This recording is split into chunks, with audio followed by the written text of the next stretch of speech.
as well as my students.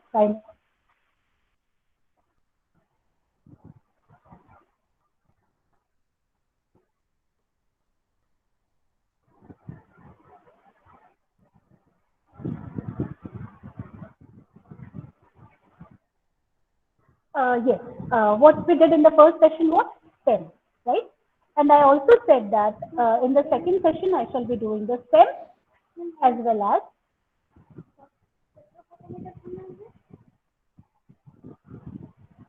uh, I also said that we shall be doing this is the portion which I have already taught. If you remember, इसमें बूढ़े तो नहीं हुए हो तुम बच्चे, तो फिर तुम लोग को ये पोर्शन पता होगा, ये हमने ऑलरेडी पढ़ा दिया है, right?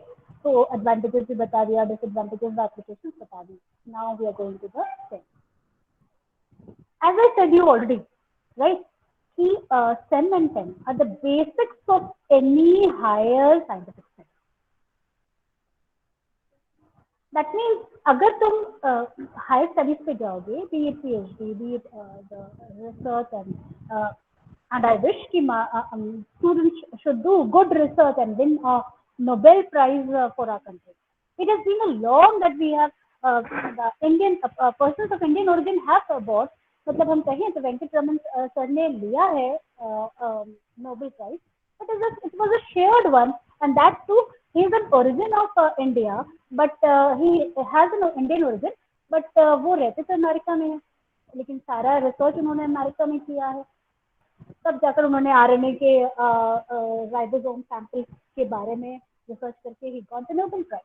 But I wish that our students from this country do a very nice research. अच्छा रिसर्च करो और इतना अच्छा रिसर्च करो you that the basics are very well clear to your younger generations, and as well as it suits some social service to the people around. कुछ अच्छे काम करो जिससे कि लोग हमेशा तुम्हारा नाम तुम्हारे जाने के बाद और तुम्हारे फ्यूचर जनरेशन की तुम्हें याद करो. For that, there are some basic tools which I am helping you out, because since you are the science students, I need to help you in the basic instrumentation technology. और basic instrumentation technology में कल्विमेट्री spectrophotometry तो बहुत base है, उसके ऊपर थोड़ा सा हम जाते हैं. तो we have seen the XRD, we have seen the STEM and STEM. Now, the STEM, as I said, it's only related with the part which is giving the topographical image, composition of the sample, or you can say the dimensions of the given sample. मान लो तुम्हारा sample तुमने बनाया, take for example तुम gold के nano particles बना रहे हो. I am giving an idea so that I am forming a basic introduction दे रहे हैं जिससे तुम्हारा इंटरेस्ट बना रहे कि क्यों जरूरी है, क्यों STEM पढ़े, उसके पीछे रीजन हम बता रहे हैं. Suppose you are going in the research, okay. अब तुम क्या कहना चाह रहे हो, तुम देख रहे हो नैनो टाइम से, नैनो टाइम से, तो हमें भी कुछ नैनो पार्टिकल्स बनाने हैं. तुमने ये सोच लिया कि हमें भी कुछ नैनो पार्टिकल्स बनाना है. So how to do how to form the nanoparticles? You should be having some idea as how to form the nanoparticles.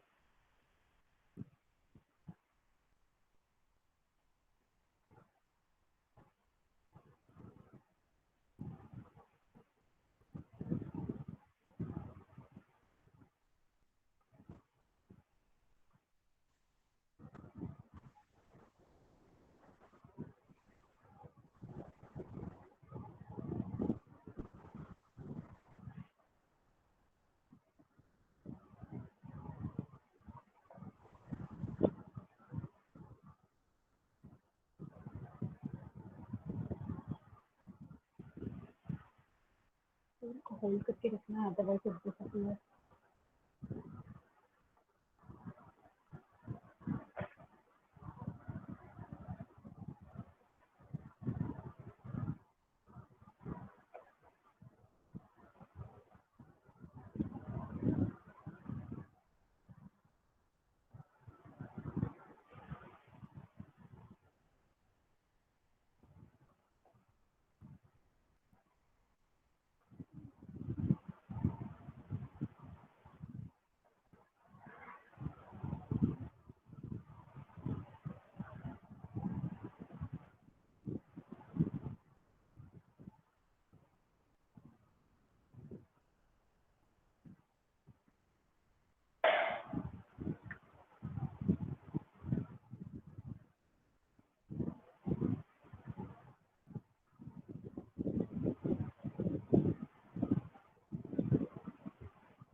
हो गया sir.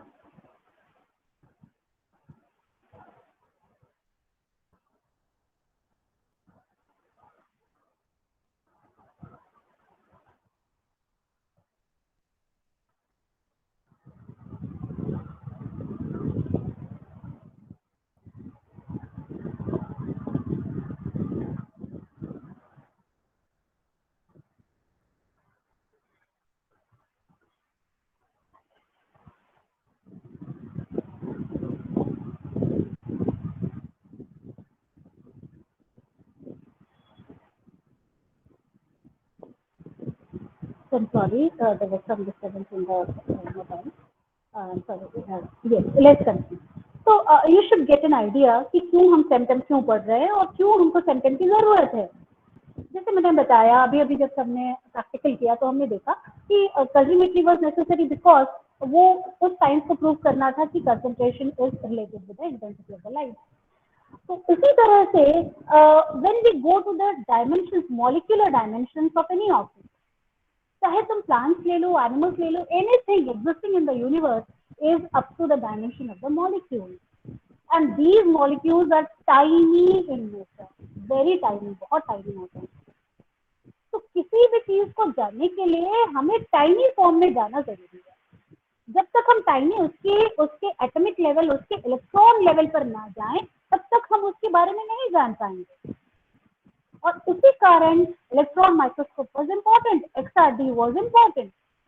Similarly, SEM10 is also important. SEM10 gives the basic idea about the problem which is going on, or or you can say the things which are required to go for the further research. मान के चलो कि हमें पता चल रहा है Covid virus is there, लेकिन कोविड वायरस कैसे अटैक कर रहा है we don't know right now. तो हम क्या कर रहे हैं, हम जीन्स की एनालिसिस कर रहे हैं, हम प्रोटीन्स की एनालिसिस कर रहे हैं, सारे सारे जगह हम देख रहे हैं। If it is a virus it is attacking, where is it attacking, किस तरह से हमारा जीनोम सीक्वेंस चेंज हो रहा है, प्रोटीन का सीक्वेंस क्यों चेंज हो रहा है, और जिसके कारण क्यों इसके अलग अलग वैरायटीज आ रहे हैं। तो उसके लेवल तक जाने के लिए, वायरस के लेवल तक जाने के लिए we need such devices which are very microscopic in nature, जो कि माइक्रोस्कोपिक एग्जामिनेशन करा पाए। So such microscopic examinations are possible with the help of SEM and TEM. So if we are doing research, we have to go to the basic ideas of what is to be done, और क्या करना है इसे जानने के लिए हमें एकदम माइक्रोस्कोपिक लेवल तक जाना है, वायरस के अंदर तक घुसना है, animals and plants and human beings के body structure and cell constitution सब पर जाना है। इसीलिए हमें माइन्यूट स्ट्रक्चर्स को एक्सप्लेन करना या माइन्यूट स्ट्रक्चर्स को जानना जरूरी है। So that's why we are studying with SEM and TEM. So SEM was tunneling electron microscopy, and what is SEM? SEM is scanning electron microscopy. The process is the same. ध्यान दो, दोनों ही भाई बहन हैं। Why भाई बहन I'm saying? Because दोनों ही electron microscopy के parts हैं। One is tunneling and the other is scanning. तो the process जो होगा वो almost similar होगा। वहां पर भी हमने बीम ऑफ इलेक्ट्रॉन से फोकस किया था, इलेक्ट्रॉन गन रखा था। Electron gun means it is a combination of cathode and anode material. Now, how are electron beams produced? Electron microscope है, of course it will be using electrons. अब electrons use करना है तो electron को produce भी करना है, in situ produce करना है। बाहर से हम नहीं ले सकते सैंपल को, हमको इन सीटू प्रोड्यूस कराना है। इन सीटू मतलब अंदर ही हमसे। तो वो इंस्ट्रूमेंट में ही ऐसा जुगाड़ है जहां पर हम कैथोड फिलामेंट लेते हैं, और cathode filament can be many. उसके आगे हम देखेंगे कि कैथोड फिलामेंट क्या क्या हो सकते हैं। टंगस्टन हो सकते हैं, we have got Nernst glower, ऐसे बहुत सारे फिलामेंट्स होते हैं, और उन फिलामेंट्स का अलग अलग यूज होता है। हर समय हम एक ही फिलामेंट नहीं ले सकते, और उन फिलामेंट्स का यूज के अकॉर्डिंग हम उन फिलामेंट्स को लिया जाता है। तो हमने कैथोड ले लिया, कैथोड से हमने इलेक्ट्रॉन्स को इजेक्ट करवाया। अभी काम कंप्लीट नहीं हुआ है। जब तक कि इलेक्ट्रॉन उस सैंपल पर ना गिरे और फोकस ना बने, फोटोग्राफिक प्लेट पे पिक्चर्स नहीं बने, तब तक हमारा काम कंप्लीट नहीं, तब तक हमें सेम का कोई इमेज नहीं मिलेगा। तो what we are doing, we are scanning with the focus beam of electron. इसमें एक बहुत इंपॉर्टेंट पार्ट है, वो ये कि हम जो भी सैंपल लेते हैं, जो भी, उससे हम गोल्ड की कोटिंग कर देते हैं। गोल्ड, समझ रहे हो, गोल्ड, गोल्ड की कोटिंग कर देते हैं। Now you will feel like gold is yellow in color, but in nano dimensions it is almost red in color. Not almost, it is red in color. तो कभी भी किसी ने पूछा तुमसे गोल्ड का कलर क्या होता है, येलो बोलेंगे, but it is the bulk gold which is yellow in colour in macro dimension. When you come to the micro and milli and nano dimensions, micro dimension में वो पर्पल कलर के होते हैं, और जैसे ही वो नैनो डायमेंशन में आते हैं वो रेड कलर के बन जाते हैं। So I am giving this idea only because SEM shows the dimensions of the object to the dimensions of picometers and nanometers. पाइकोमीटर अभी तक आया नहीं, हो सकता है इसके पहले हम आगे चलकर कभी इस तरह से नैनो केमिस्ट्री पढ़ रहे हैं, कभी ना कभी हम पाइको केमिस्ट्री भी पढ़ेंगे, नैनो बायोलॉजी पढ़ रहे हैं, कभी हम पाइको बायोलॉजी भी पढ़ेंगे।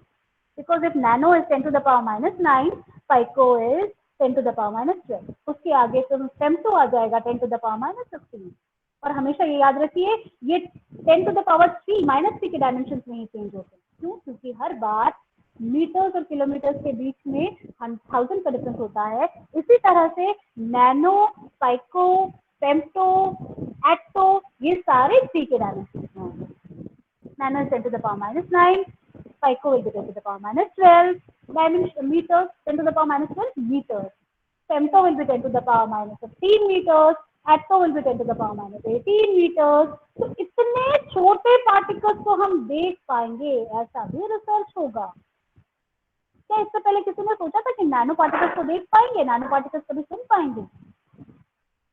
Nano is of the order of 10 to the power -9 metre. सोच लो, अगर 1 मीटर को 1 से लेकर 9 जीरोस मिला दो, उतने से डिवाइड कर दो, 1/10 to the power 1/10 to the power 9, उतने से डिवाइड करोगे तो जो वैल्यू आती है वो नैनोमीटर होती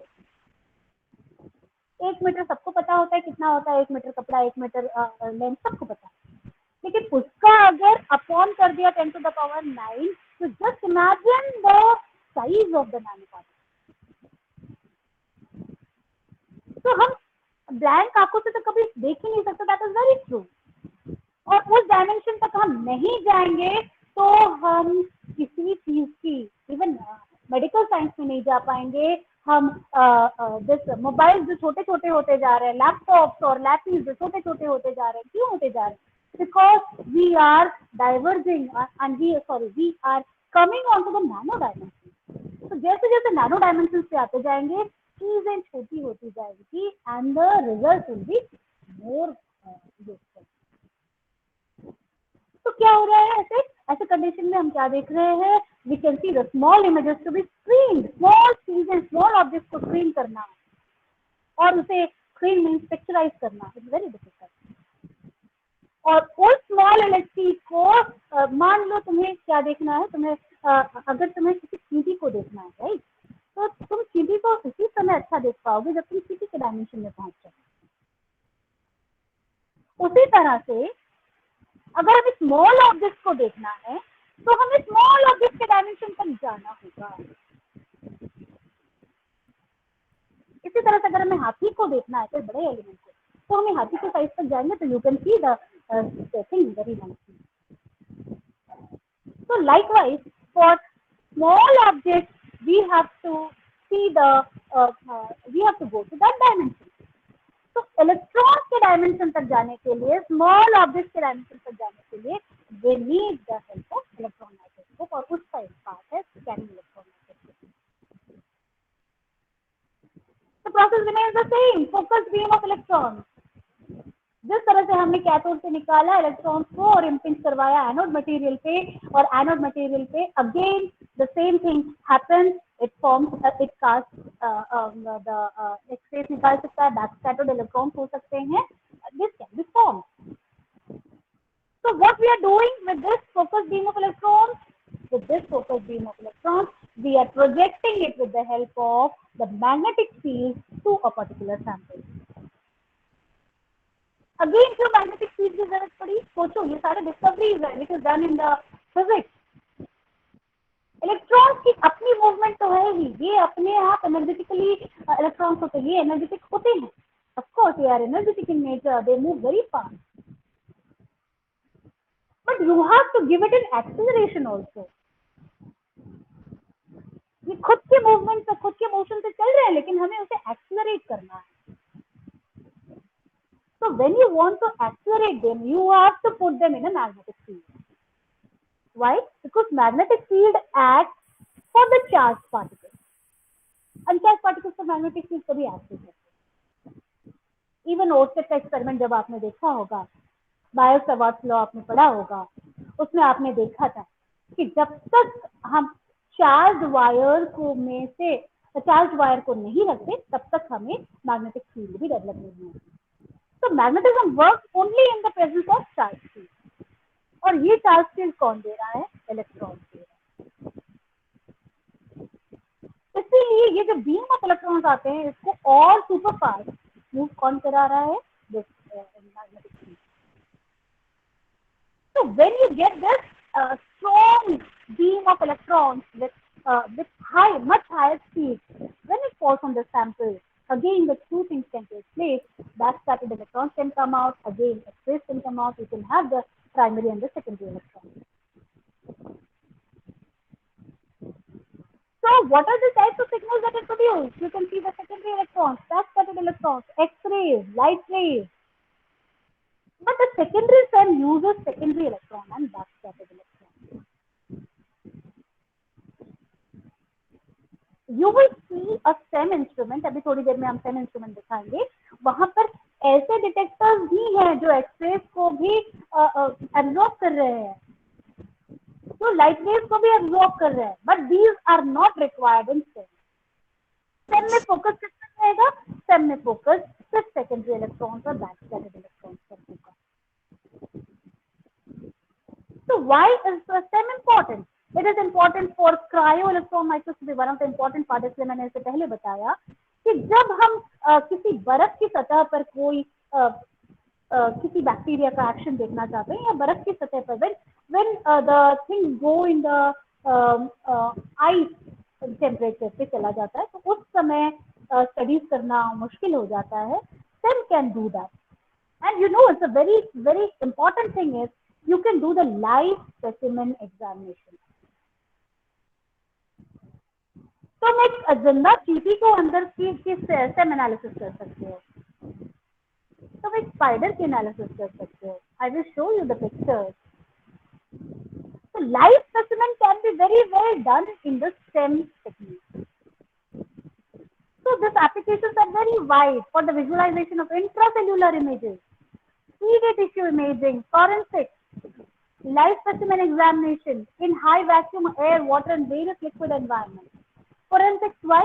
Because कभी किसी की डेथ हो जाती है, मर्डर होती है, तो कैसे मिस्ट्री सॉल्व करते हैं? With the help of a single hair specimen. अगर हेयर सैंपल भी मिल जाता है, उसका फिंगर सैंपल भी मिल जाता है, उससे हम उस इंसान तक पहुंच सकते हैं. Can you just imagine? उस हेयर सैंपल से डीएनए प्रूव होता है, डीएनए से उस इंसान का आइडेंटिटी भी मिल जाता है. So that small extent can SEM go through. Now how is this SEM prepared? जिस तरह से हमने SEM प्रिपेयर किया था, उसी तरह से SEM के लिए भी सैंपल बनाना होता है. और SEM के लिए सैंपल बनाने के लिए you need a sputter coater. Why you are making the substance, जो सैंपल ले रहे हो, जिसका ऑब्जर्वेशन करना है, उस पे कंडक्टिव मटेरियल लगाना है. जब तक कंडक्शन नहीं होगा, तब तक वो इलेक्ट्रॉन उसमें से फ्लो नहीं हो सकती और तुम्हें करेक्ट रिजल्ट नहीं मिल सकता. So the sputter coater is used to coat the sample with a thin layer of conductive material. उसके बाद जैसे मैंने बोला कि SEM में गोल्ड फॉइल की जरूरत होती ही है. and this whole thing is kept in a vacuum chamber. Okay, so vacuum chamber में placed है, gold foil is also there, gold foil is placed in the instrument. When electric field is applied, it causes an electron to be removed from the argon. क्योंकि that is the sample which is having the argon is also filled in that tube. And argon, जैसे ही argon से electrons kick out होते हैं, तो argon ion बन जाता है, and that argon ion becomes positive charge. Electrons kicked out हो गए, इलेक्ट्रॉन्स रिमूव हो गए आर्गन से, अब ये पॉजिटिव आयन बन गया, अब ये नेगेटिवली चार्ज गोल्ड फॉइल को अट्रैक्ट करेगा. तो व्हाट डज इट डू? अब ये क्या करेगा? It is already having an electron less, it will try to attract that electron from the gold atom. So it will knock gold atoms from the surface of the gold foil. तो काम कहाँ से हुआ? Argon atoms, जो argon atoms होते हैं argon gas के form में उस वैक्यूम चेंबर में प्रेजेंट होते हैं, और उस चेंबर में this is a non conducting, argon is a non conducting gas. तो आर्गन में से हम इलेक्ट्रॉन्स को रिमूव करते हैं. जैसे ही आर्गन से इलेक्ट्रॉन्स रिमूव हुए, it becomes an ion. Ion positively charge हैं, और ये पॉजिटिवली चार्ज आयन कहीं ना कहीं अपने आप को स्टेबलाइज करने के लिए इलेक्ट्रॉन गोल्ड एटम से लेने चाहेंगे, और इलेक्ट्रॉन जैसे ही गोल्ड एटम से लेंगे इट बिकम्स नेगेटिवली चार्ज हो जाएंगे, और ये गोल्ड आयन जो है अब वो आयनिक फॉर्म में आ जाएंगे और वो कोटेड हो जाएंगे सैंपल पर. और जब तक गोल्ड की कोटिंग नहीं होगी तब तक सेम एनालिसिस नहीं होगा. That's why it is costly. So this is a simple picture of a pollen grain. Pollen grain देखा होगा. Pollen grain हिंदी में क्या बोलते हैं? जो फूल के जो कण होते, परागकण, वो परागकण का पिक्चर है ये सेल में. Now you see how is the working done. अब तक हमने सैंपल प्रिपरेशन कर लिया. अब सैंपल प्रिपरेशन के बाद हम देखेंगे how does it work. The process will be the same. You see the picture. You can see the pink and green and blue.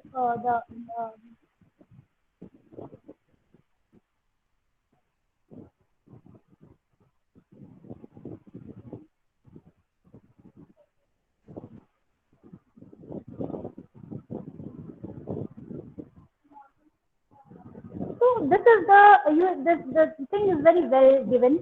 देखो फिर से इलेक्ट्रॉन बम्बार्डमेंट होना है, चीजें फिर से वही कंडेंसर लेंस है, सारी चीजें फॉल होंगी, फिर सैंपल पे जाएगा, and then it will is getting distributed in the distributor. The process is very well shown in this. The mechanism of deflection coils enables to guide the beam so that it scans the surface of the sample in a rectangular frame. उसके बाद है ये आगे की सारी चीजें मैंने बता दी थी. When the beam touches the surface of the sample, it produces secondary electrons, backscattered electrons, X-rays, and light rays also. Light भी produce होती है. The emitted secondary electrons is collected by the collector and converted into signal that is sent to a screen which produces the final image. तो इस तरह से हम हमने detection कर लिया, और डिटेक्शन करके फाइनली डिटेक्टर पे पहुंच जाके हमने उसकी स्टडी कर. Next we come to the advantages of SEM. It gives better resolution and gives detailed 3D and topographical imaging. Most SEM samples require minimal preparation actions, works with low voltages. जिस तरह का high voltage हमें टेम में चाहिए उतना high नहीं चाहिए. यहाँ पर टेम सैंपल जैसे बहुत ज्यादा प्रिपरेशन टाइम नहीं चाहिए. इट हैपेंस, एक बार तुमने सैंपल को अंदर डाल दिया, it happens automatically. High brightness source, you need high brightness source. Fast imaging, it's not as difficult as SEM. High count rates in X-rays analysis, easy to operate. Modern SEMs allow for the generation of data in digital form. वो तो हर जगह आपको मिल ही जाता है. Limitations, they are expensive and large. Special training is required. Limited to solid samples. Solid ही कर सकते हैं. SEM के लिए ऐसा नहीं था. SEMs carry a small risk of radiation exposure associated with electrons that scatter from beneath the sample surface. It cannot detect very light elements. It cannot detect elements with atomic numbers less than 11. तो ये थोड़े से drawbacks हैं SEM के, but otherwise it is a very nice instrument to go with the topographical analysis, topographical explanation. This we have the differences between STEM and TEM. STEM भी पढ़ा दिया, TEM भी पढ़ा दिया. You can go through this. बहुत अच्छे से सबको समझ में आ जाएगा. Electron beam passes through thin samples and here electron beam scans over the surface of the sample. पूरा surface of the पूरा sample रहता, कोई thin slice बनाने की इसमें जरूरत नहीं है. Specially prepared thin samples are supported on TEM grids. हमने grids भी देखा था. यहाँ पर grids की जरूरत नहीं है. Sample can be of any thickness and is mounted on an aluminum stem. एक aluminum stem means this is a stand of aluminum. Actually ये picture हम सोचे थे डालेंगे. I forgot to put this picture. It is like a stand. It's mounted on a stand. Specimen stage halfway down column. Specimen stage in the chamber at the bottom of the column. ये दोनों में ये difference है. Image shown on fluorescent screen और यहाँ पर image shown on TV monitor. The next one is the image is a two-dimensional projection of the sample and here it is the surface of the, it's only of the surface of the sample. So if I say you this, इसमें से ये तो जरूर समझ में आ गया होगा कि अब ये बताइए कि कौन सा स्टेम होगा और कौन सा स्टेम होगा. अगर हम फिगर ए की बात बोले तो क्या वो स्टेम होगा या स्टेम होगा, या हम फिगर डी की बात करें तो इनमें से कौन सा स्टेम है कौन सा स्टेम है. Anybody in the class? Ma'am first वाला टेम है और सेकंड वाला same. Yes, it is first one is stem and the second one is stem. Picture first one is stem and the second one is stem. जहां morphological, who is that who gave the answer? May I know your name please, बच्चा?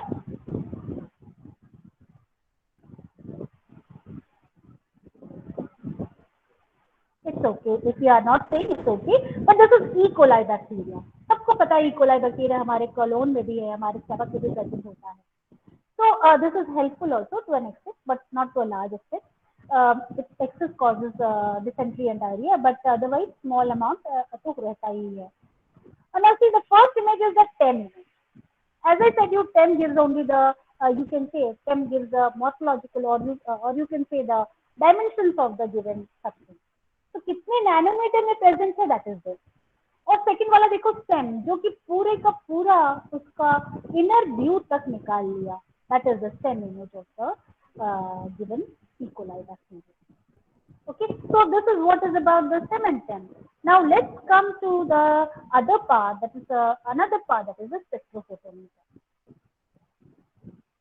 If I raise you the question, क्या हम आपको, चूंकि आप पहले भी पढ़ चुके हो, अगर हम आपसे ये क्वेश्चन पूछे शुरू में ही कि स्पेक्ट्रोफोटोमीटर और कल्रीमीटर में क्या डिफरेंस हो सकता है, तुम्हारे पास पिक्चर्स हैं, तुम्हारे पास थोड़ा सा आइडिया है, ऑलरेडी पढ़ चुके हो, तो can you give me any one of you, क्या आप में से कोई बोल सकता है what is the primary difference between the colorimeter and the spectrophotometer? Can you unmute yourself and give me the answer? Ma'am spectrophotometer में वेवलेंथ सेट कर सकते हैं और कलरीमीटर में नहीं कर सकते. Good. Second difference. Yasmi, the first difference. What about the second difference? Anybody or you yourself? Ma'am colorimeter से जो स्पेसिफिक कलर के एब्जॉर्प्शन करके मापा जाता है, जबकि स्पेक्ट्रोफोटोमीटर से वेवलेंथ के रूप में कार्य करते हैं, हम उनके रिफ्लेक्शन को मापते हैं. नहीं, रिफ्लेक्शन तो हम कहीं पर भी स्पेक्ट्रोफोटोमीटर में मापते ही नहीं है, चाहे वो कल्रीमीटर हो चाहे वो स्पेक्ट्रोफोटोमीटर हो, हम रिफ्लेक्शन को स्टडी करते ही नहीं है. हम सब में ट्रांसमिटेंस या एब्जॉर्बेंस ही चेक करते हैं.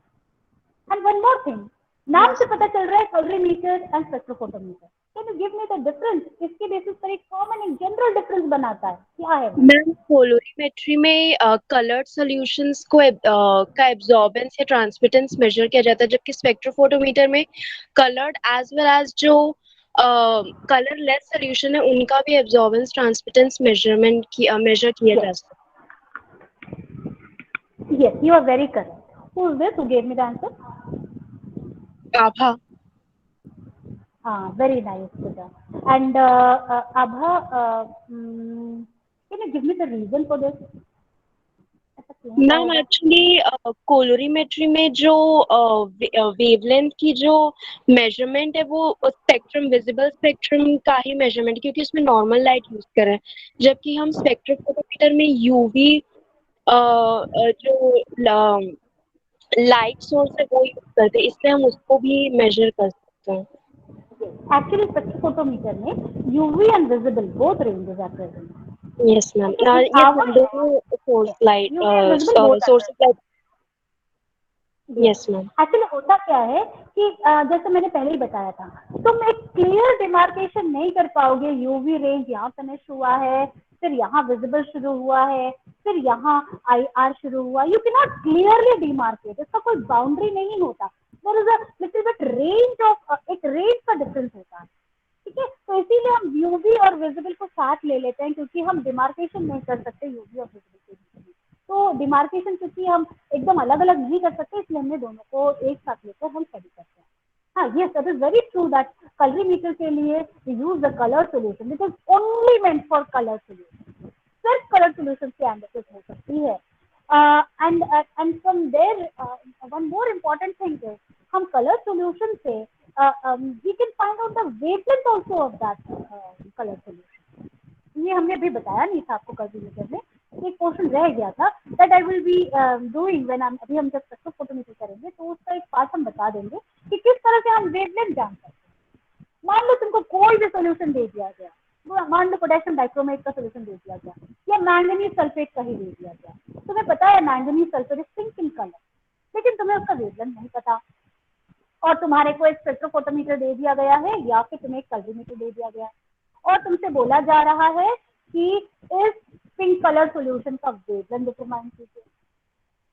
हाँ, अभी इंटरनेट है, आप तुरंत निकाल लोगे कि what is the wavelength, maximum wavelength of nickel sulphate, फट से निकल जाएगा, इसमें तो तुम बता दोगे। No, but you have to be true to yourself, तुम अपने आप को धोखा नहीं दे सकते, तो you have to find it out in your mind कि अगर हमारे पास इंस्ट्रूमेंट है तो क्यों ना हम निकाल लें कि किस वेवलेंथ पर ये मैक्सिमम एब्जॉर्बेंस शो करेगा, और मैक्सिमम एब्जॉर्बेंस जरूरत क्यों है, क्योंकि मैक्सिमम एब्जॉर्बेंस तक ही सॉल्यूशन लाइट को एब्जॉर्ब करेगा, उसके बाद वो नहीं करेगा, regular flow regular decrease in intensity of light, that we would not सी।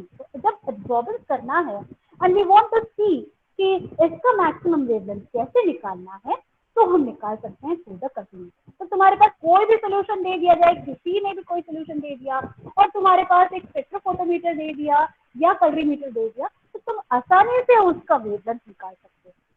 तुम्हें मोबाइल में जाने की जरूरत नहीं है, मोबाइल में जितना भी बोला, मोबाइल वाले जितना भी करते हैं ना, वो दिमाग बिना लगाए करते हैं, तुम्हें अपना दिमाग लगाना है कि कैसे हम उसका वेवलेंथ निकालें। That I will try to that I will give you an idea जब हम अभी करा रहे हैं। So every color solution will have a particular wavelength, और वो वेवलेंथ उसके लिए फिक्स है, मतलब पिंक का वेवलेंथ ऑरेंज नहीं ले सकता, ऑरेंज का वेवलेंथ ग्रीन नहीं ले सकता, जिसका जो वेवलेंथ है वो वही रहेगा और वो फिक्स है। It may vary from just 2% to 5%, it may vary, कभी कभी 548 शो होता है, किसी इंस्ट्रूमेंट में 546 शो हो रहा है, किसी में 547 शो हो रहा है, but the color and the wavelengths are interrelated with each other. You cannot separate them. Okay, so the major difference is this, that colorimetry में सिर्फ हम color solution से कर सकते हैं, but spectrophotometer में you can at least to an extent analyze the colorless solution. तो अगर UV visible हो जाए तब तो क्या बात है, but we don't have the UV visible spectrophotometer in our lab. It's very costly. It ranges from 3.5 lakhs to 7-8 lakhs. So that we cannot afford right now, but maybe it has become the research center and we will bring it in due course of time. But right now, this spectrophotometer is really helpful. इसमें तुम अगर colourless solution भी डालोगे ना, वो same चीज जो चीज अभी हमने कलरीमीटर के साथ किया था, ये भी वही काम करता है। अब ध्यान दो इसका प्रोसेस क्या है, जैसे मैंने उसका प्रोसेस बताया था, पहले क्या था, पहले सोर्स ऑफ लाइट था, उसके बाद क्या था, फिल्टर था, उसके बाद क्या था, सैंपल कंटेनर था, उसके बाद क्या था,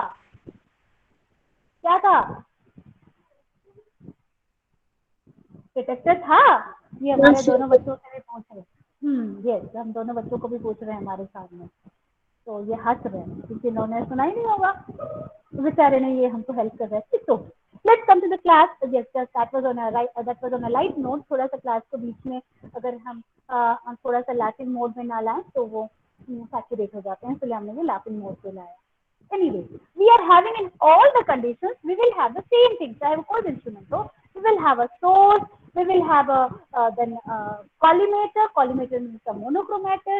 Collimator और monochromator में थोड़ा सा डिफरेंस है। Collimator collimates the beam, मतलब ब्रॉड बीम को नैरो करता है। Collimator का काम ये है, लेकिन फिल्टर का काम है कि बहुत सारे बीम में से एक ही पर्टिकुलर वेवलेंथ को फाइंड आउट करना, वो फिल्टर का काम है। तो सबसे पहला काम क्या कर रहे हैं, हम लाइट सोर्स ले रहे हैं। उसके बाद हम क्या कर रहे हैं, हम कॉलीमेटर ले रहे हैं। उसके बाद हम क्या कर रहे हैं, मोनोक्रोमेटर ले रहे हैं। मोनोक्रोमेटर के बाद हम इसे फॉल करने देंगे सैंपल पर। जैसे सैंपल पर फॉल हो जाएगा, अब solution is ready for giving the picture. Then we will have the photomultiplier tube and then we have the so this is what is given here. अब इसे करना कैसे है, ध्यान से देखो। ये एक इंस्ट्रूमेंट है, ठीक है। 1 2 3 4 लिखा हुआ है, ध्यान से देखोगे तो तुम्हें दिख रहा है। Excuse me, ma'am. Ma'am, slide are not moving. Slide is not moving. Okay. Vandana, is it you?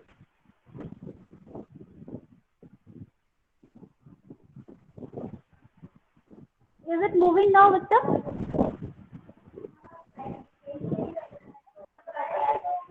Yes, Okay, ma'am. okay, fine. Now is it moving, girls? Yes, ma'am. Okay, fine. Yes, ma'am. Now see, yes, okay. Now see the instrument. Now you see it is the number one. Number is one is the on-off switch and zero transmission adjustment knob.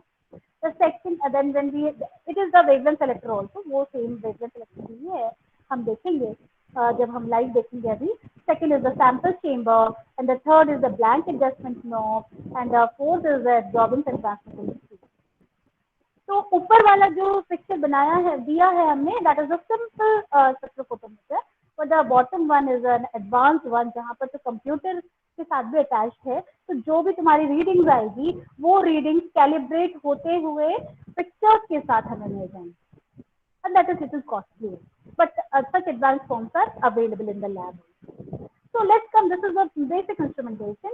इसके बाद आ जाते हैं, देखो जैसे मैंने बताया, light source होनी चाहिए, लैम्डा सेलेक्टर होना चाहिए, लैम्डा मींस वेवलेंथ सेलेक्टर होना चाहिए, और that is wavelength selector means monochromator होना चाहिए। उसके बाद सैंपल कंटेनर होना चाहिए, डिटेक्टर होना चाहिए, सिग्नल प्रोसेसिंग होनी चाहिए। जैसे कि मैंने बताया था, light sources can be of different kind. अगर यूवी रेंज में जाना है जो कि 400 से नीचे है, ठीक है, 160 to 375, तो यूवी रेंज आ जाएगा। और इसी तरह से 2500, और you can say visible range कितने से कितने के बीच में होता है, 400 से 700। 700 से ऊपर जाओगे तो इंफ्रारेड, 400 से नीचे आओगे तो अल्ट्रावायलेट। तो ये 400 से नीचे है, तो जब 400 से नीचे है, you have got a deuterium lamp. And when it is the visible region, it will be the tungsten lamp. Tungsten, visible and near IR. Near, far and very far region होते हैं IR के, but near IR में you can use the tungsten lamp. Xenon arc lamps are also possible, but xenon arc lamps are rarely used. तो उसके पीछे reason है कि there are some drawbacks with xenon arc lamps. But the majors are these two lamps, that is the deuterium lamp and a tungsten lamp. और किसका कौन सा range है वो हमने देख लिया। ओके, अब हम आपसे ये पूछना चाहेंगे कि ड्यूटेरियम किसका आइसोटोप होता है, जरा बताओ तो। एनीबडी कैन अनम्यूट एंड से। हाइड्रोजन। ये हाइड्रोजन का आइसोटोप होता है, तो ये हाइड्रोजन का 1H2 आइसोटोप होता है। 1H1 is hydrogen, 1H2 is deuterium, 1H3 is tritium. तो ये हाइड्रोजन का ड्यूटेरियम हेवियर आइसोटोप है। Next we have the sample container. Sample containers are also called cells और क्यूबिट। जैसे कि मैंने बताया था, ग्लास या क्वार्ट्ज या सिलिका या पॉलीप्रोपाइलीन सेल्स के हो सकते हैं। Again this depends upon the nature of the light. कब ग्लास यूज करना है, कब क्वार्ट्ज या सिलिका फ्यूज यूज करना है, कब पॉलीप्रोपाइलीन यूज करना है, depends upon the wavelength. But mostly visible range में दोनों यूज हो जाते हैं। यूवी में जनरली हम ग्लास यूज Anyway, आते हैं the next one is the path length of the cell varies from 0.1 to 10 centimeter. मैंने आपको दिखाया था थोड़ी देर पहले जब हम कल्रीमीटर कर रहे थे, तो हमने देखा था path length was 1 centimeter. जहां से लाइट पास हो रही है उतना 1 centimetre is the path length, और ये 0.1 से 10 सेंटीमीटर तक हो सकता है पाथ लेंथ. जस्ट इमेजिन, कहीं बड़े बड़े इंस्ट्रूमेंट जो होते हैं उस बड़े बड़े इंस्ट्रूमेंट्स में 10 सेंटीमीटर तक का वेवलेंथ भी हो सकता है, तक का पाथ लेंथ भी हो सकता है. सैंपल सेल बहुत बड़ा भी हो सकता है. इसी तरह से सैंपल सेल छोटे भी हो सकते हैं, दैट इज 0.1 सेंटीमीटर से भी हो सकता है. So all depends on the instrumentation. So what are the detectors? We know detectors very well. तो कि detect करके हमें सिग्नल को देगा. याद रखिए, जो डिटेक्शन होता है ना, जो डिटेक्टर्स निकलते हैं, मतलब जो डिटेक्शन के लिए सैंपल आता है, वो बहुत फीबल होते हैं, बहुत कमजोर होते हैं. और उन कमजोर को शक्तिशाली कौन बनाता है? ये फोटो डायोड और photo multiplier. So the electrons which are coming out from the sample, they are very weak in nature. वो बहुत कमजोर होते हैं और उनको तुम स्क्रीन में लोगे तो तुम्हें कोई पिक्चर नहीं मिलेगा. इसलिए तुम्हें फोटो डायोड और पीएमसी, फोटो मल्टीप्लायर ट्यूब की जरूरत होती है. तो हर एक इंस्ट्रूमेंटेशन के पीछे रीजन है कि क्यों ऐसा लगाया गया है. So why we need the detectors? We need the detectors for clear vision. Okay, so photodiodes and photomultiplier tubes help in this. अब मोड ऑफ एक्शन बहुत अच्छे से पता है, अभी अभी हमने देख लिया था. प्लेस फ्लूइड विद ब्लैंक, हमने ब्लैंक सोल्यूशन किसे लिया? जो डिस्टिल्ड वाटर है उसे ब्लैंक सोल्यूशन लिया. कई समय ध्यान दो, जिस सोल्यूशन में तुम सैंपल प्रिपेयर करते हो वो तुम्हारा ब्लैंक होता है. अभी हमने जो सैंपल प्रिपेयर किया वो वाटर में किया, तो इसीलिए हमारा वाटर ब्लैंक बन गया. लेकिन अगर तुमने सैंपल एथेनॉल में किया होता तो एथेनॉल तुम्हारा ब्लैंक बन जाता. अगर तुमने एसीटोन में किया होता, सोल्यूशन एसीटोन में प्रिपेयर किया होता, तो एसीटोन तुम्हारा blank solution. So the blank solution depends upon the solution in which you make the, in which you prepare the solution. Okay, तो अब आ जाते हैं, उसके बाद हम परसेंट ट्रांसमिशन जानते हैं क्या करना है, या एब्जॉर्बेंस वो भी कर सकते हैं. So if it is the percentage 100% transmission, that means the whole light will be transmitted. इसी तरह से replace qubit with sample and take reading percent transmission for analyte from which the absorbance is calculated. हमने क्या किया था? सबसे पहले distilled water लिया था, क्योंकि हमने डिस्टिल्ड वाटर में सोल्यूशन बनाया था. तो सबसे पहले हमने ब्लैंक लिया था, अगर आपको याद हो तो हमने कल्रीमीटर में सबसे पहले ब्लैंक सोल्यूशन डाला था. फिर उसके बाद हमने 100% ट्रांसमिशन एब्जॉर्ब डाला था, 100 में फिक्स किया था, और फिर हमने बाकी सोल्यूशन की रीडिंग ली थी. सेम यहाँ पर भी वही करेंगे स्पेक्ट्रोफोटोमीटर में भी.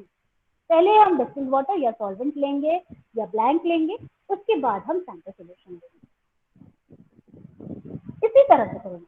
नाउ इट डिपेंड्स कि तुम परसेंटेज ट्रांसमिशन लेना चाहो या एब्जॉर्बेंस लेना चाहो, ये तुम्हारे ऊपर. लेकिन याद ये रखना है कि जब परसेंटेज ट्रांसमिशन लोगे तो 100 पे एडजस्ट करना है नॉब को, और अगर एब्जॉर्बेंस लोगे तो किस पे एडजस्ट करोगे? 0. Remember, the absorbance value can set between 0 to 2. लेकिन ट्रांसमिशन समय हमेशा 100 तक ही होगी. ये जरूर कहा जाता है कि कभी भी जो एब्जॉर्बेंस की रीडिंग होती है, रिमेंबर, जो अच्छी रीडिंग होती है वो 1 तक ही ली जाती है. 1 तक अच्छी रीडिंग मानी जाती है, 1 से ऊपर वाले को अच्छी रीडिंग नहीं मानी जाती. But it is okay, it is not wrong to say to get the readings beyond 1, but if it is below 1 it is very good.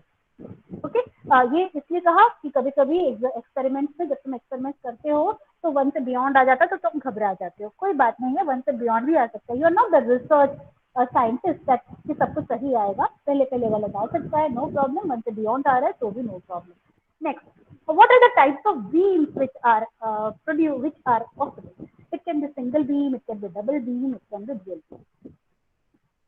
Now see, spectrophotometer हमारे पास बहुत सिंपल वाला सिंगल बीम वाला है. देखो बस एक छोटा सा डिफरेंस देख लो जिसके कारण ये अलग है.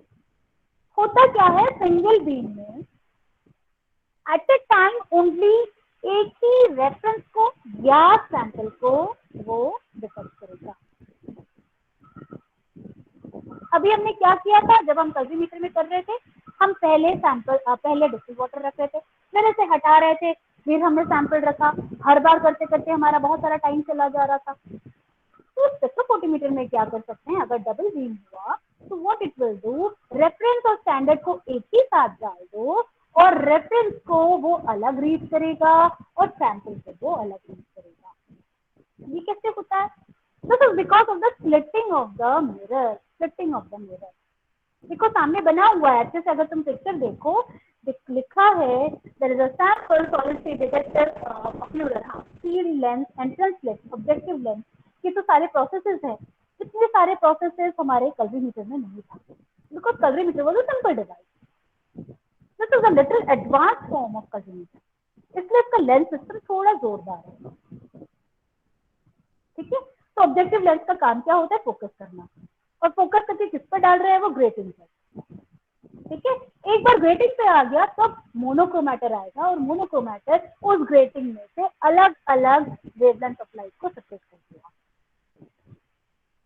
तो objective lens is nothing but a collimator. काम क्या करेगा, कॉलीमेटर का काम क्या होता है, एक बड़ा सा ब्रॉड रेंज ऑफ लाइट होगा, उसको ट्रिम करके नैरो बनाना। समझ रहे हो, ट्रिम करना मतलब उसको मोटे को पतला करना। ठीक है, तो जो चौड़ा लाइट आ रहा है सोर्स से, उसे पतला करने का काम कौन कर रहा है, कॉलीमेटर कर रहा है। ओके, अब उसके बाद मोनोक्रोमैटर का, दैट इज द ग्रेटिंग का काम आता है। Grating is better than filter. ठीक है, इनफैक्ट मोनोक्रोमैटर से बेटर ग्रेटिंग होता है। काम वही होता है कि एक ही वेवलेंथ ऑफ लाइट को सेलेक्ट करना, but better, it is a better variety, और इससे हमारा स्पेक्ट्रोफोटोमीटर का कॉस्ट भी बढ़ जाता है। this never goes wrong, that's why it's an important। और एक चीज ये भी है कि इसके बहुत सारे स्लिप्स होते हैं और इसका परफेक्शन जैसा होता है। एनीवेज, तो what we did the source, उसके बाद हमने कॉलीमेटर पे आए, कॉलीमेटर से हम फिल्टर पे आए, फिल्टर दैट इज मोनोक्रोमैटर पे आए, अब हम सैंपल पे आ जाएंगे। ठीक है, तो सैंपल के बाद we will get the recorder. तो होता क्या है, हमने अब तक क्या किया था, सैंपल लिया था, एक बार सैंपल लेते हैं, फिर again we put the next, पहले हम ब्लैंक रखते हैं फिर सैंपल रखते हैं। तो in a spectrophotometer you can put both the samples together और दोनों की रीडिंग साइमल्टेनियसली ली जा सकती है। और ये कैसे करते हैं, वो एक जगह से एक स्लिट को बंद कर देते हैं, जैसे हम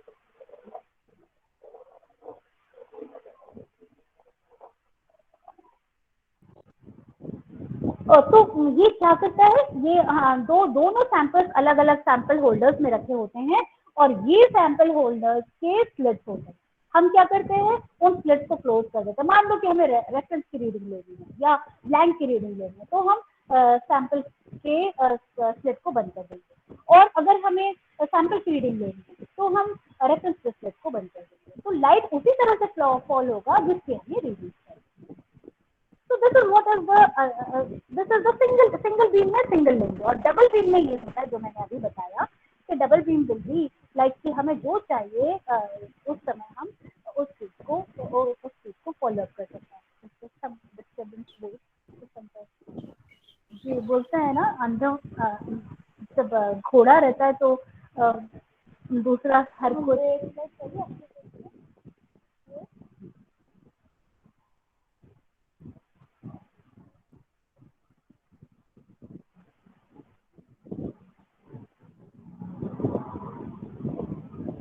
जब साथ में हम बहुत अच्छे लोग होते हैं ना, तो हम खुद अपाहिज हो जाते हैं। वही हुआ कि हमारे साथ घोड़े हैं ना, तो सारे घोड़े होने के कारण हम खुद अपाहिज हो गए। छोटे छोटे कामों के लिए कुछ भी हो जा रहा है, तो this girls are helping me out in doing. हाँ कितना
I'm so sorry for the disturbance call.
हाँ मेरा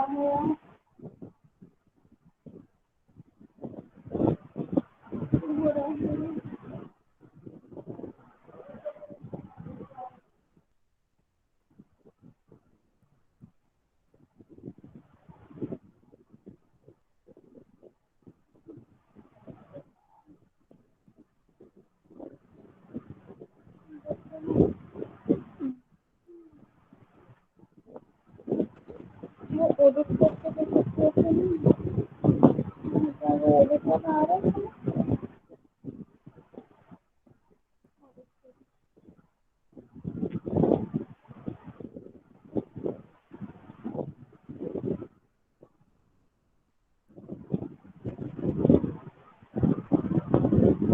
आ नहीं रहा है।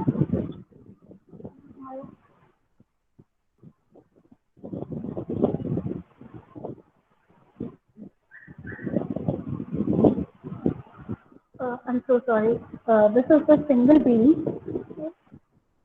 Just इतना याद रखो कि single bean हुआ and double bean में क्या difference है. And now if it is a dual bean, the same thing. The pictures are given. Okay, इससे तुम समझ जाओगे. I hope you can do that. Let me come to the spectrophotometer का thing. Let me come to the picturization of the part. We are running short of time, so I wish I could have थोड़ा सा हमारा अगर technical fault नहीं होता तो हम शायद बहुत कुछ कर लिए होते, but we are running short of time. ये डबल बीम थोड़ा सा एप्लीकेशन देख लेते हैं. In the applications you will see it can be applied to determine the kinetics of rate constant and equilibrium constant. It is used in analytical chemistry and many more things. अब ध्यान दो, छोटा सा example ले लेते हैं. अगर UV visible spectra की बात करें, अगर मान लो कि पैरासिटामोल टैबलेट्स का हम एनालिसिस कर रहे हैं, अगर पैरासिटामोल टैबलेट्स में if you have got the impurity, तो हमारा ये ठीक बता देगा कि there is an impurity present. Okay, so such is the importance of UV visible spectroscopy. Let's come to the part of the spectrophotometer. We are doing the spectrophotometric study. थोड़ा सा हम बता देते हैं. I will wrap up very soon. आज हम जल्दी करेंगे. So here, when we have done this,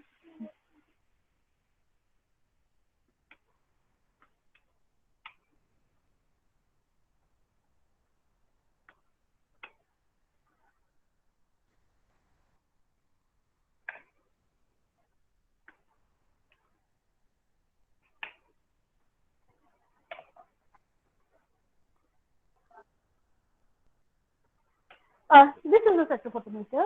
You see, यहाँ पर सारे नॉट्स अच्छे से देख लीजिए एक बार. You see the 0, 100% transmittance, the concentration. You have the sensitivity, low, medium, high. The mode is also given, percentage transmittance, absorbance and concentration. जिस तरह से हमने डिजिटल कलरीमीटर में किया था, सेम चीज यहाँ करना है. जब आप नॉब को परसेंट पी में रखेंगे, यू हैव टू, जब हम इसे परसेंट पी पे रखेंगे तब हमें इसे 100% पे डालना है. जब इसे एब्जॉर्बेंस पे रखना है तो 0 पे डालना है, सेट 0 लिखा हुआ है. और concentration, it will show the concentration as well. Sensitivity कभी भी जब हम इसको सेट करते हैं, इसको सेट करते समय हम हाई सेंसिटिविटी पे लेते हैं, right. Everything is given in the manual. जो चीज मैनुअल में है उसकी स्टडी करेंगे, आपको समझ में आ जाएगा. Now here we have in the top part, you are having the wavelength. ठीक है, यहाँ पर हम wavelength को adjust कर सकते हैं. When you slide the knob, you can see the different wavelengths given. Okay. Now let's जैसे कि मैंने कहा था colorimetry में we have studied the color solution. For this we will study the, suppose we are studying the colorless solution. हमने transition elements ही लिए हैं. Remember we are taking the transition element. पहला वाला था मैंगनीज का transition element, and this is the element, this is the standard solution which I have prepared with titanium oxide. So this is the colourless solution. What I wanted to do is, हम चाह रहे हैं कि colourless solution का भी हम absorption देखें या ट्रांसमिटेंस देखें. Suppose we are trying with the transmittance. Okay, so again this is the tube, this is the cuvette, you can say. इस cuvette को, this is a square cuvette, you see. जैसे मैंने कहा था ये clear side है and this is the frosted side. ठीक है, frosted side से हमें पकड़ना है और हमेशा ये ध्यान देना है कि कभी भी होल्डिंग करना है तो frosted side से ही होल्डिंग करनी है.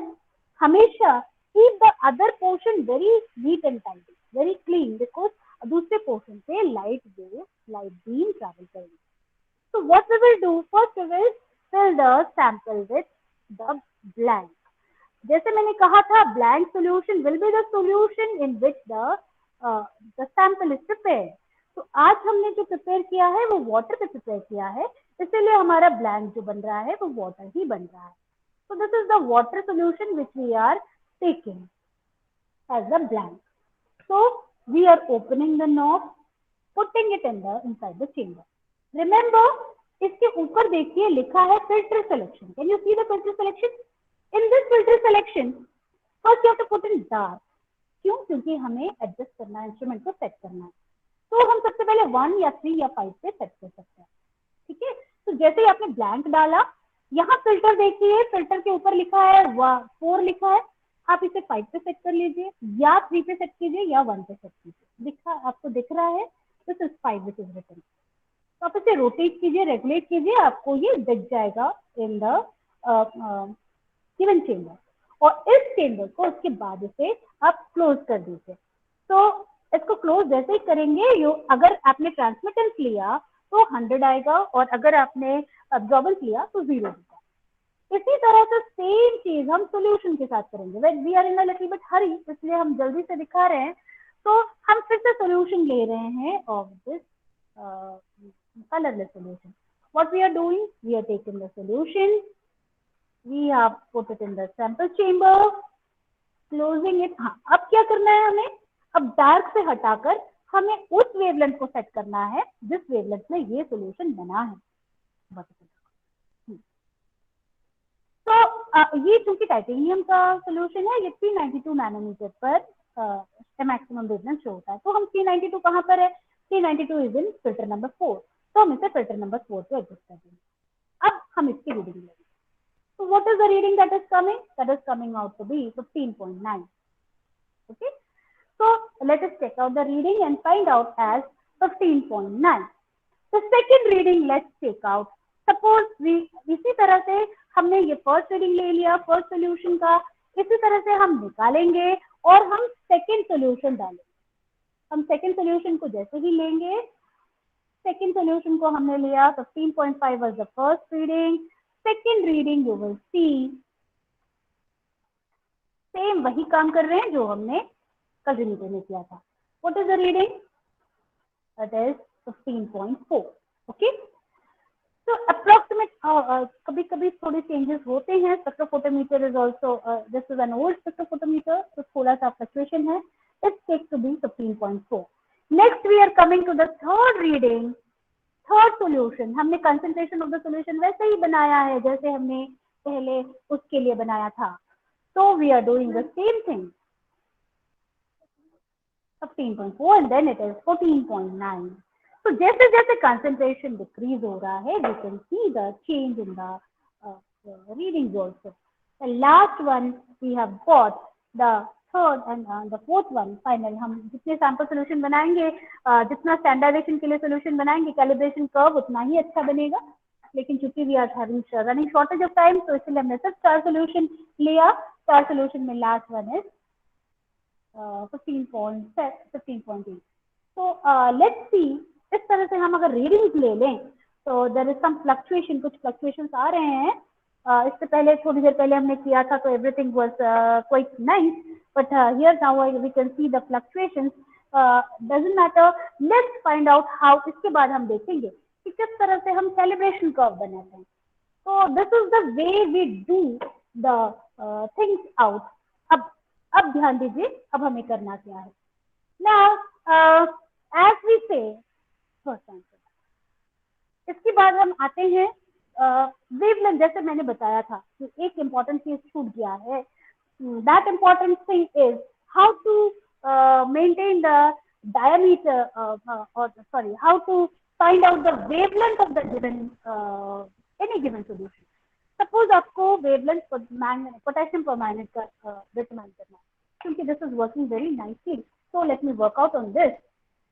ये है जो भी जिसका भी तुम्हें सैंपल निकालना. जैसे मैंने कहा था कि अगर वेवलेंथ तुम्हें नहीं पता है और तुमसे पूछ लिया जाए कि वेवलेंथ डिटरमाइन करो, तो हाउ विल यू डिटरमाइन?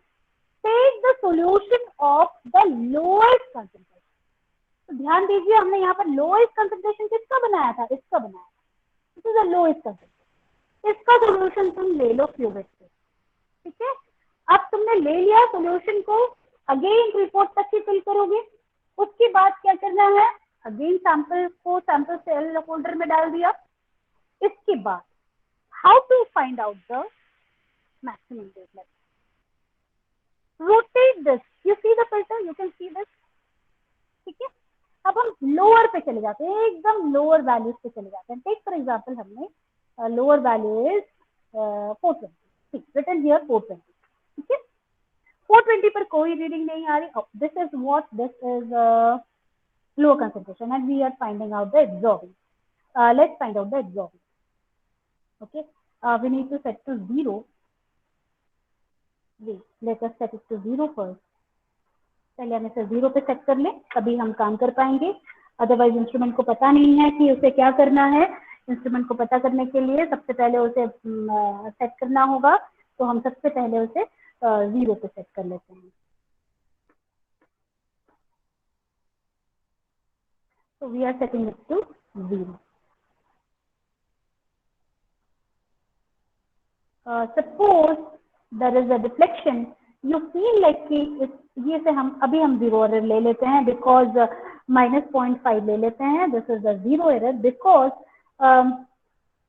0 तो शो हो रहा था फर्स्ट हाफ में, लेकिन अभी ये 0 error शो हो रहा है. Anyway, so this is the 0 error which we can say.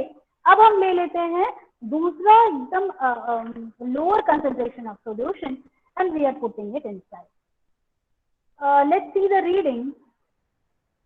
If it is -0.3, that means it will come out to be, the value was 540. This is the potassium permanganate solution. It has to be 540. See what you have to do. ये I think the instrument is showing something wrong, but ये कैसे होता है? Let's see. ये होता कैसे है? आप इस सॉल्यूशन को लेंगे, उस सॉल्यूशन को लेने के बाद सिर्फ आप फिल्टर को चेंज करते जाएंगे. 540 पे कोई रीडिंग नहीं आए. Suppose now you coming to the 570. 570 पर कितना आ रहा reading? 0.76. Okay, next you come to 600. 600 पे वैल्यू कितनी आई? 1.03.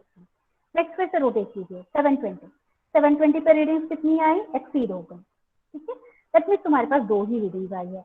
तो तुम्हारा जो वेवलेंथ होगा वो 570 से 600 के बीच में ही होना चाहिए. क्योंकि यहाँ पर हमारा जो फिल्टर है वो सिर्फ 570, 600, 720 इसके बीच में बहुत ज्यादा मार्जिन है, इसलिए हम इसको क्लियरली डिमार्केट नहीं कर पा रहे हैं कि किस पर जाएगा। लेकिन suppose if it is a spectrophotometer, spectrophotometer में जैसे मैंने बताया था, if you go to the top you can see there is a clear demarcation of 5 division each. ठीक है, तो क्या होगा, अब जब सेट करेंगे तो सॉल्यूशन हम यहीं पर भरेंगे, वही सॉल्यूशन भरेंगे जो हमने वहां पर भरा है। ठीक है, सपोज वी आर टेकिंग, इसमें हम कलर्ड और कलरलेस सॉल्यूशन दोनों कर सकते हैं। Suppose we are taking the colourless solution, colour solution now just for our example, क्योंकि हमें पता है कि KMnO4 का जो स्टैंडर्ड वैल्यू है वो 540 होता है, 540 के लगभग होता है, so that's why we are taking the KMnO4 solution, right? तो अब हम क्या कर रहे हैं, KMnO4 solution का मान के चलो कि हमें 540 है पता नहीं है, लेकिन आपको बोल दिया जाए कि 540 इसका वेवलेंथ क्या है वो निकालें, तो you don't know the wavelength, actual wavelength, and you are finding out.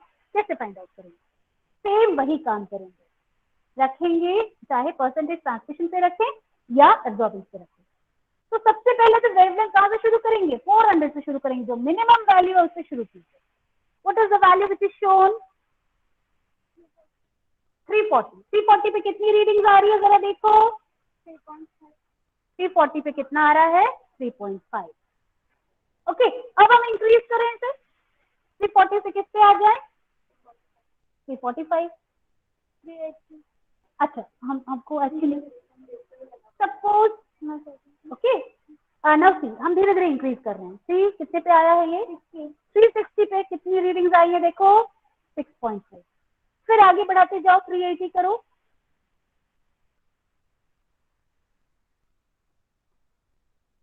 380 पे कितनी आई रीडिंग, 10.7। ओके, अब और रीडिंग्स बढ़ाइए, 400 कितनी आई, हमने 400 पे किया तो वैल्यू कितनी आई, 17.2।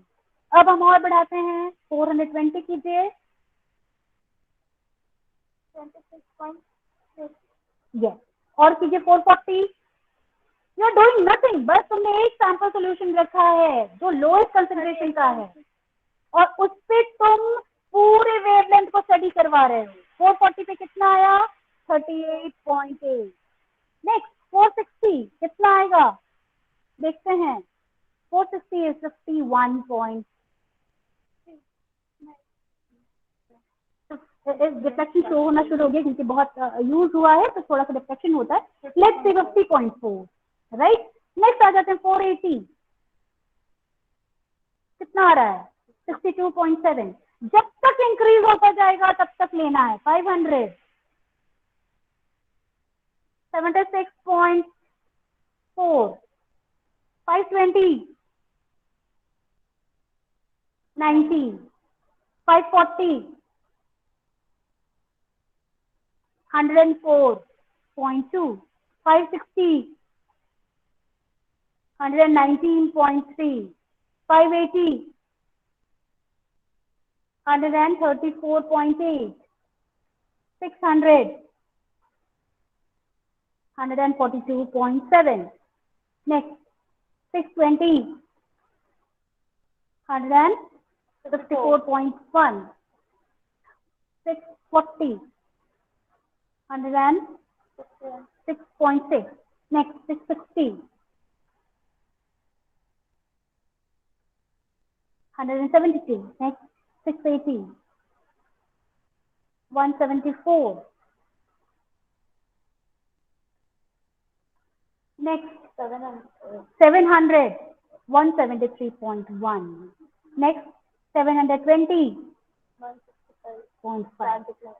अब देखो तुम ध्यान दो, जैसे ही तुमने सारे वेवलेंथ मैंने नोट कर लिए हैं, as you see the wavelength, you will see there is an increase। तो जैसे ही ग्राफ प्लॉट करोगे, absorbance with intensity, absorbance with concentration, with wavelength, you will see as the absorbance was increasing or wavelength was increasing. This is the absorbance and this is the wavelength. Okay, so as the wavelength was increasing, तो ये plot बड़ा होता जाएगा, एक time पे जाकर ये minimum होना शुरू होगा। तो ये पॉइंट जब ये मैक्सिमम होगा वो लैम्डा मैक्स कहलाएगा। तो for a given solution the lambda max is always fix, और ये हर सॉल्यूशन के साथ होता है। हमारे ये शो तो हुआ है हमारा, लेकिन this is not the exact wavelength because instrument बहुत हीट हो गया है, बहुत देर से ऑन था, तो there is some mistake. Actually ये 580 से 640 के बीच में कहीं आता है, ठीक है। But anyways we have seen the maximum wavelength to be somewhere around 680 nanometre. तो ये 680 नैनोमीटर पर मैक्सिमम वेवलेंथ मिल रहा है।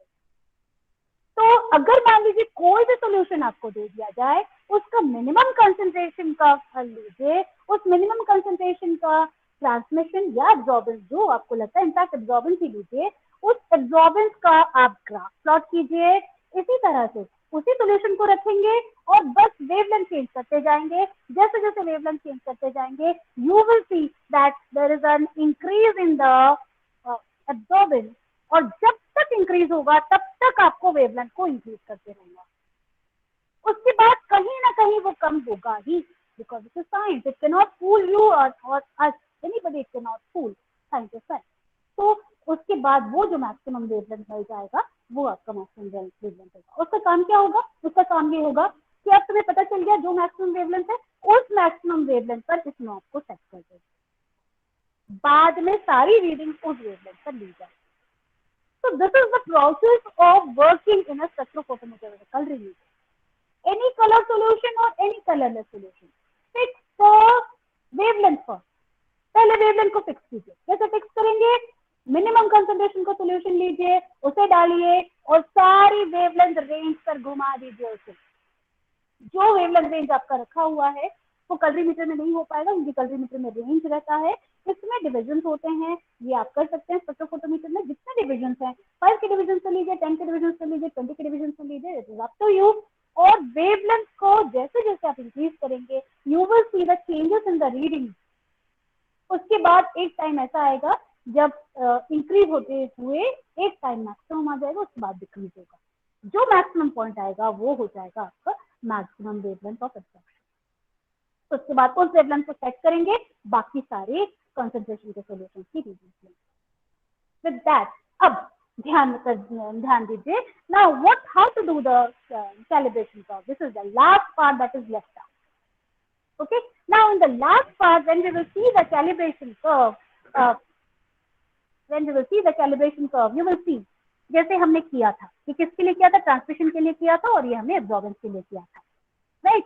So you will C in the transmission हमारे पास जितने प्लॉट्स आए थे, हमने उस प्लॉट का एक लाइन बना दिया है, ठीक है।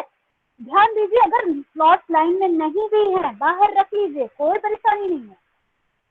There is a method called linear least square analysis method for best fit method.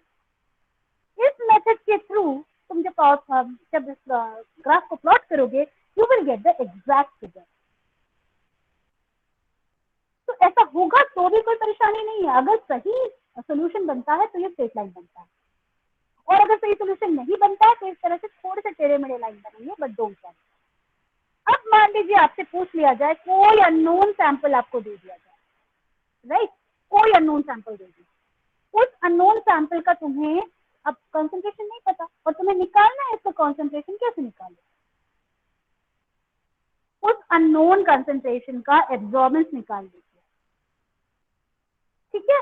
मान लीजिए उसका this is what you have written, transmission percentage, and this is the concentration. मान लीजिए उसका एब्जॉर्बेंस कहीं यहाँ आता है, then you plot it with the x-axis, go in the x-axis. ये जो पोर्शन होगा ये उसका कंसंट्रेशन आ जाएगा। तो why is calibration curve drawn? To find out the actual concentration of the given substance. तो कैलिब्रेशन कर्व सही नहीं होगा तो कंसंट्रेशन भी एक्चुअल नहीं मिलेगा। तो be very clear with this, चाहे ट्रांसमिशन परसेंटेज लो चाहे एब्जॉर्बेंस परसेंटेज लो, you have to be very clear with this that calibration curve बनाना है, नोन परसेंटेजेस के साथ कैलिब्रेशन कर्व बनाना है, उसके बाद अननोन सैंपल का वैल्यू निकालना है। The same thing happens with the absorbance. Absorbance का हमें इस तरह का कर्व मिलेगा. याद रखिए, absorbance is opposite to transmission. इसलिए ट्रांसमिशन में हमें ऐसा कर्व मिला था, लेकिन एब्जॉर्बेंस में हमें इस तरह का कर्व मिलेगा, और ये सही कर्व बना था. अब हम अननोन सॉल्यूशन का एब्जॉर्बेंस ले लेंगे और उसे प्लॉट करेंगे, और यहाँ जो भी वाइट एक्सिस होगा वो उसका कंसंट्रेशन हो जाएगा, अननोन का concentration. So like this we can find out any sample, कोई भी सैंपल सोल्यूशन ला दिया जाए आपके पास और आपसे पूछ लिया जाए कितना क्लोरीन प्रेजेंट है, कितना फ्लोरीन प्रेजेंट है, या फिर कितना मैग्नीशियम प्रेजेंट है. In this way you can find out the magnesium concentration or calcium or fluoride, any concentration in a given. Even urine sample और biological samples में भी यही काम करते हैं. पहले हम कैलिब्रेशन कर्व बनाते हैं, उसके बाद कैलिब्रेशन कर्व के बाद हम अननोन सॉल्यूशन का वैल्यू निकालते हैं. Okay, so with that we found out the maximum wavelength and we also found out the unknown concentration. Okay, anybody having any doubt can ask me right now.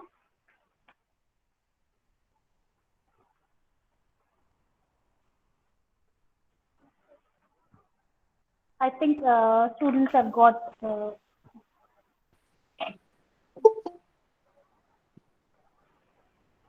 anybody with any doubt can ask, else we can leave. The time is too much. Due to certain disturbances, सारी चीजें problematic हो गई, otherwise ये चीजें थोड़ी अच्छी हो सकती थी और अच्छी हो सकती थी. I regret the inconvenience caused and I suppose that the things have been done in a right manner. मुझे ऐसा लग रहा है कि शायद बच्चों को थोड़ा helpful हुआ होगा. I feeling like that. So with that I conclude my portion. Anyways, I will be sharing my PPT. If you people want it, you can get it from Chitna madam and so on. Yes.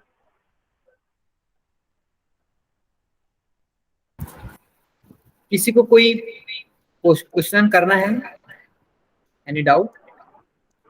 उम्मीद करूंगा कि madam इतने deeply से विस्तार से बताया है तो डाउट तो होने का चांस ही नहीं है. तो मैडम को बहुत बहुत धन्यवाद कि उन्होंने अपना समय निकाले हमारे लिए और बहुत ही विस्तार से बच्चों को समझाया, और टेक्निकल इशू होने के बावजूद भी आपने पूरा विस्तार से समझाया. इसलिए once more again ma'am thank you.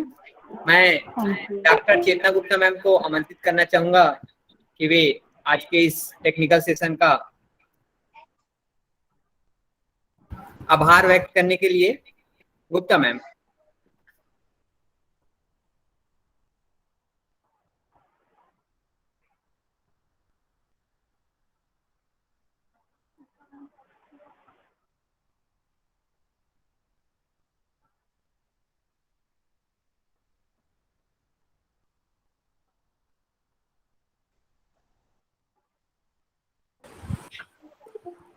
Very good evening to all of you. I'm here to present a vote of thanks for today's speaker.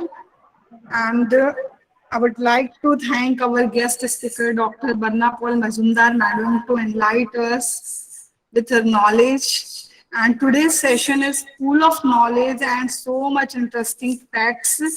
And it goes deep inside by virtual hands-on training. So thank you so much, madam. It was so informative for all of us.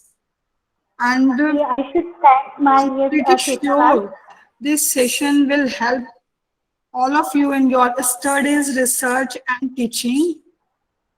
And I would also like to thank Akriti and Vandana, students of MSc Chemistry, Bhilai Mahila Mahavidyalaya. I would like to thank our principal madam, Dr. Suman Singh Ji Baghel. I would also like to thank all the participants for paying attention and give your time and learning. Thank you so much, all of you. And ma'am, seriously, thank you so much.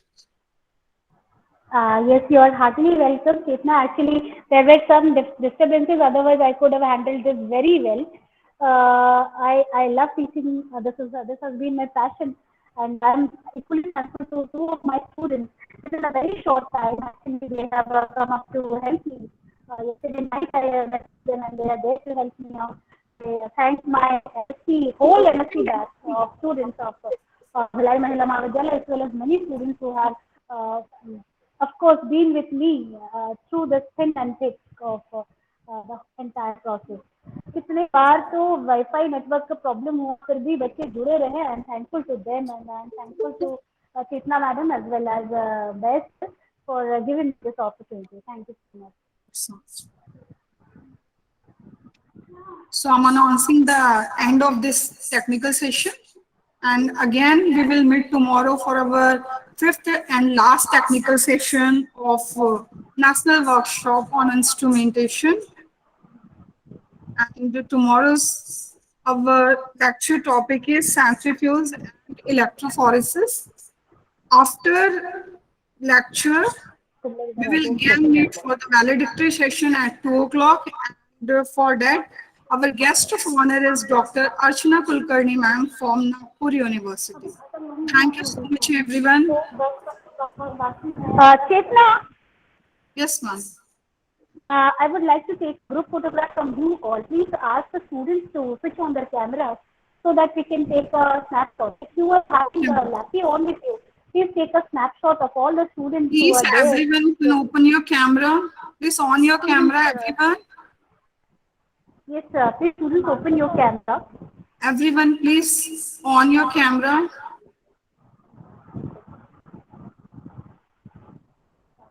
These are two hands of me, right and left hand.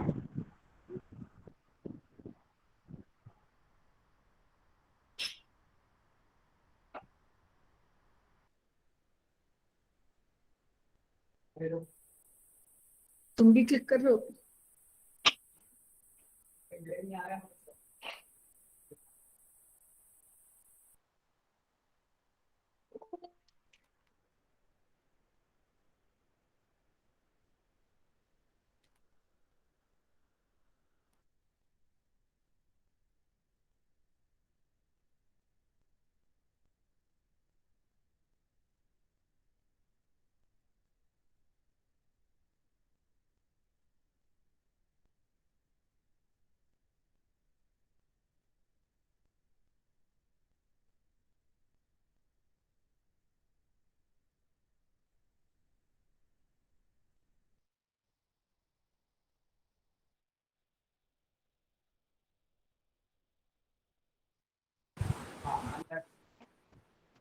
Thank you so much, everyone.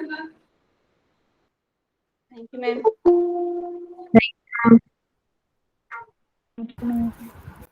आप सभी का बहुत बहुत धन्यवाद. तो इस तरह से आज के इस हम टेक्निकल सेशन की समाप्ति की हम घोषणा करते हैं और मिलेंगे हम कल अगले अपने इस वर्कशॉप के अंतिम वर्कशॉप में. ठीक है, सभी को thank you. Thank you, sir. Thank you, ma'am.